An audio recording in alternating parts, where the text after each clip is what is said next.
Hi everyone, and it's Peter Zullums. Welcome to Adventure 8 Griniflix.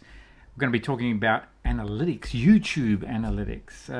When should you get involved with YouTube analytics? If you're just starting out with your YouTube channel, or whether you're experienced with YouTube channel, when's the right time to get involved in analytics? Let's have a look at this.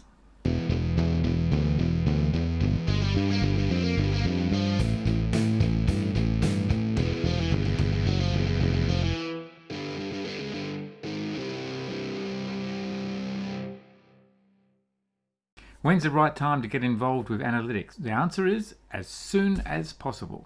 First things first, I want to say thank you to all my subscribers. Thank you for following my channel and viewing my stuff, my adventure travel, my photography, and thanks again for the comments I'm getting on both those subjects. They are related, and never believe with adventure travel there's always photography, and with photography there's equipment and there's things to know and things to learn, both in producing your stills and videos and everything else. So thank you for subscribing, and thank you for watching my videos. If you're watching my channel and you're just enjoying the videos, that's great, wonderful. If you want to understand the business side of YouTube and how to create a revenue stream, then come along on the journey with me, and then this video is for you as well. If you're starting out in YouTube, then the first things you got to do is pick a topic, obviously, something that's of personal interest to you, something that is of a passion to you as well.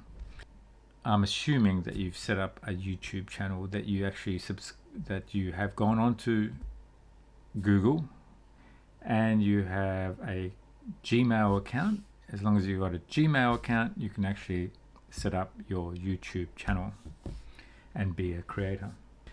Then the next thing is you need some equipment, and a phone, a smartphone or a camera of any kind is enough, as long as you can do video. Start creating videos.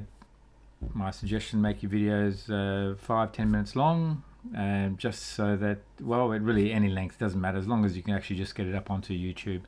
The important thing is just to post stuff. As you post stuff, you learn the ropes. You learn what's happening with YouTube, how to post your videos.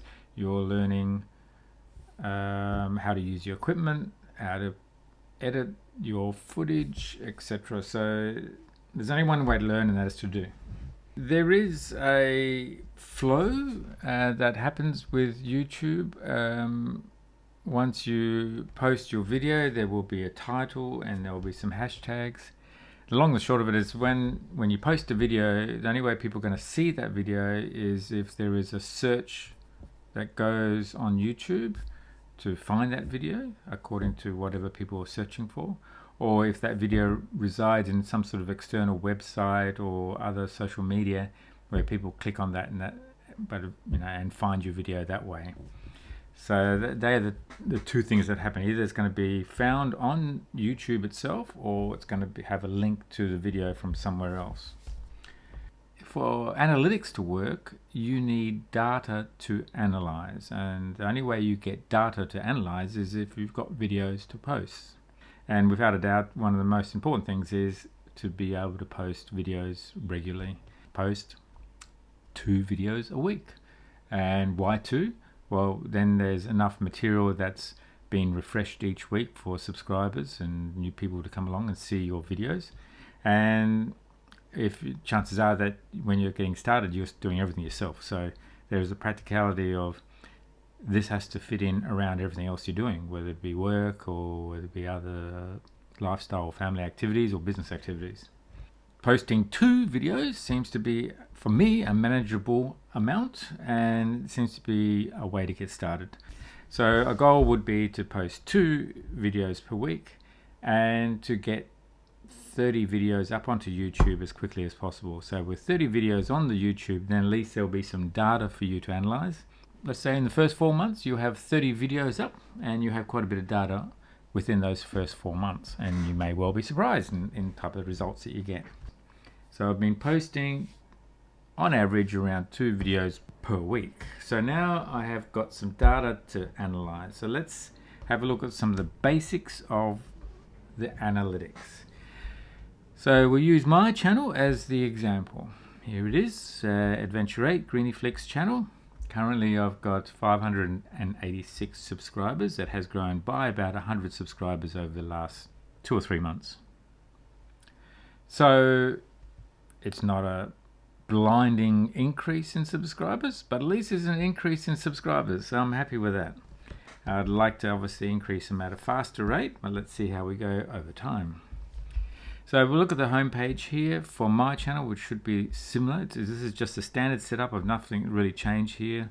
Just the normal stuff on the left hand side here, and I subscribe to about 82, 85 odd channels, and I'm constantly increasing the number of channels that I subscribe to because I'm learning all the time as I go from other people as well as in what I do myself. In the top right hand corner on your own icon, when you click on that, you will see that third one down, there's YouTube Studio, and this is where the creator works. And on the home page of the YouTube Studio, we've got on the left hand side dashboard, video, playlist, analytics, comments, etc. down there. The two key, so that's really important. And then another two key areas of interest is this one, your latest video that you posted, and also over here channel analytics on your right hand side. And we will quickly in this video have a look at those two areas.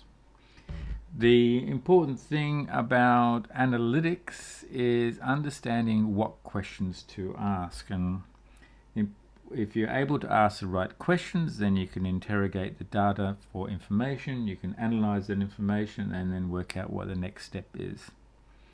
So if we just look at this first one here, the latest video performance, right now it's ranking 7 out of 10 out of the last 10 videos that I've posted. It's had in 3 days and 21 hours of its posting, it's sitting on number 7. It had 46 views. Compared to my last 10 videos, the top one was the Leica M rangefinder horizontal adjustment, which is in the same period, equivalent period, it had got 176 views. My worst video in the last 10 has been how to make the cheapest lens with a pinhole camera. The other thing that indicates whether someone actually likes your videos or not, besides the views, is whether you're actually getting new subscribers as well per video posting, or whether you're actually losing subscribers. I know sometimes I post some of my videos and the net result is not very good number of views and people unsubscribing, which fair enough.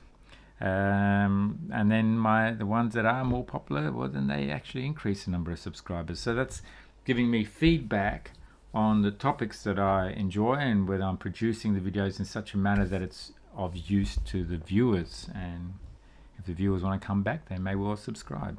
Okay, let's have a quick look at the channel analytics. And if I go down here, go to channel analytics now, then we'll see how the channel is actually performing. And it's got a lot of information here, and we'll start at the top, just the overview, number of views. This is for the last 28 days. On the right hand side you can see you can adjust this to 7 days, 90 days, 36, 365 days lifetime, and also customize however you want to actually see it. But let's just look at the last 28 days. I've had almost 11,000 views at 3,900 more than usual, so that's good. And the watch hours has been 769 odd hours, 309 more than usual. And I've had 47 new subscribers, net new, so there's been a few subscribers that have dropped off and then extras have come on board, and the net new is 47 new subscribers in the last 28 days, which is an improvement. I'd love to get it up to 100 and maybe one day get 1,000 new subscribers each month, or even 10,000 or 100,000 each month. Wouldn't that be wonderful? Okay, so during this period it actually shows you the top 10 videos as far as views are concerned. You can go and see more by pressing down here, and then that shows you a lot more information about all the videos that you've posted, and you can actually rank those videos according to these different categories. So whether it be number of views, whether it be the watch hours, subscribers. Once you monetize your channel, you can actually see how much money you're making from those videos. Because I haven't got to 1,000 subscribers yet, I do have the viewing hours up sufficiently, but not the number of subscribers to actually monetize any of my work. So no income at this stage. The goal is to get to 1,000 subscribers. But at least we can see the most popular videos.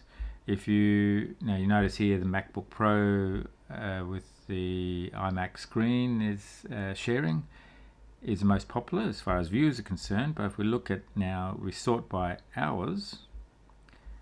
The canning stock route video is the most popular, as far it has the most viewing hours, and that represents almost 25%, 1/4 of my viewing hours for the last month for the entire channel, just that one video, followed by my motorcycle adventure across the Himalayas, and then there's the iMac that represents about 14%, and then the rest shows the viewing hours for the other videos. It just goes to show that some videos have a long lifespan, with viewers coming back, new viewers all the time coming back to see that video, and other videos have a really short lifespan. But again, it's by making the videos that you start to see what's happening. Well, that's a quick intro to analytics. So the goal is, if you're starting off if you're starting your YouTube channel, the things you want to do is, one is get started, choose a topic that you like, choose a topic that you're passionate about, get some basic equipment, phone, camera, whatever it is, to create a video, a tripod, and start filming, create some actual work. Get a Gmail account, register with YouTube so you can at least start your channel. Follow whatever basic information you need to just set up that channel, and start posting videos, 2 a week for the next 15 weeks. And as you go, just looking to see what's happening with your basic analytics. And then you can start to ask questions. The questions are, which videos are getting the views, which videos are getting the subscribers, or maybe losing subscribers. But just by doing that basic stuff initially, you can actually start to see what's going on in your business. I hope this has been useful, and subscribe to Griniflix Adventure 8 channel, YouTube channel, and do comment on this video as well as my other videos. I do respond to all my comments, and look forward to seeing you on the next video. Thanks again for watching. Cheers.